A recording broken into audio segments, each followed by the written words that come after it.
One of my theories here is that Labor will probably hang on to Jacinta Allen. They probably don't want to remove her 9 months out for an election, but they're looking at the same polls that we're looking at. She quite likely will lose that seat of hers in Bendigo East. So she doesn't win. Labor gets back with a smaller majority, maybe 2 or 3 seats, installs Ben Carroll, who's a bit more of a moderate, and they just go on their merry way. Yeah, look, I'm certainly far more of a Ben Carroll fan than a Jacinta Allen fan. I've got to say, I think we should take this poll with a fairly massive grain of salt.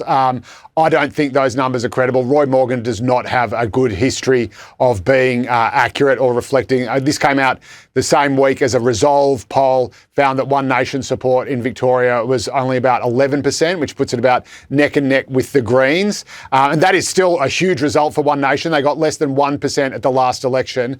But, you know, to sort of put out a poll that says they've gone from less than 1% at the last election, suddenly now they're at 26.5%.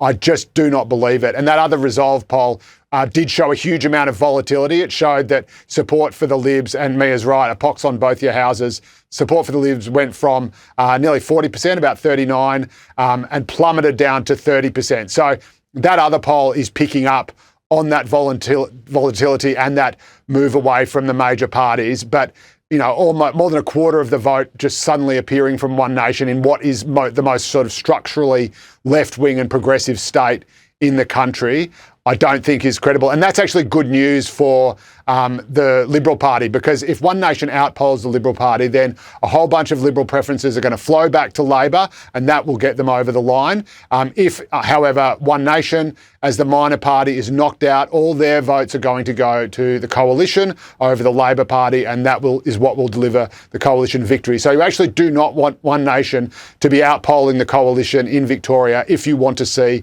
Labor removed from government. Yeah, we're going to get a real taste for all of this when we have that Nepean by-election, because that Sam Groth got all sooky and decided to take his bat and ball and go home. Let's talk about the ISIS, so-called ISIS brides. This discussion's been underway now for weeks, but the Prime Minister keeps trying, Mia, to say nothing to see here, it's nothing to do with us, we're not doing anything about it. But the Daily Telegraph has found some women in that camp who have talked to them on a encrypted messaging system, saying that there had been an Australian government representative there. I mean, who are we going to believe here? Yeah, this story to me is really, really quite astonishing. And we went through the same thing last year where the Albanese government was kind of caught in saying these half-truths. And the same thing's happening again. Albanese's playing with word salad and he thinks we can't see through it. Yes, he's saying, look, we're not going to repatriate them, but he's also not saying unequivocally, we will not let them into the country. And I think that's becoming pretty apparent as time goes on. And it is appalling. This country has been through a lot in the last 3 months. And we need a Prime Minister who very clearly gets up there and says we will not have anyone in this country who does not support the Australian way of life. I haven't heard him say that, and I think we're all getting pretty sick of the word salad and saying the half-truths. Joe, I just have to talk about Barack Obama and aliens. Yes. Now, he apparently, according to Donald Trump, has broken some regulations in regard to talking about classified documents.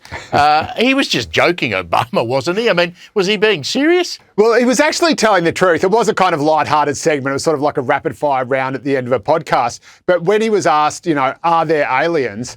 He said yes, and that's because all the best minds in the world will tell you, I'm a huge fan of this thing called the Fermi paradox you can look up, but statistically speaking, there absolutely 100% definitely are life forms on other planets. There is an infinite probability of that because we live in a universe that is infinity big. And so, of course, there is. The question is, as Enrico Fermi asked, where is everybody? Why haven't they got here yet? And the answer he deducted was that they had to develop the technology to destroy themselves before they could develop the technology to master hyperspace, interstellar travel. And so basically they keep wiping themselves out before they can build a spaceship that can travel to us. So as Obama said, yes, there definitely are, but I haven't seen any. Yeah, I've met a few aliens in my time. Right. Mia and Joe, thank you very much for joining us. Thank you, my friend.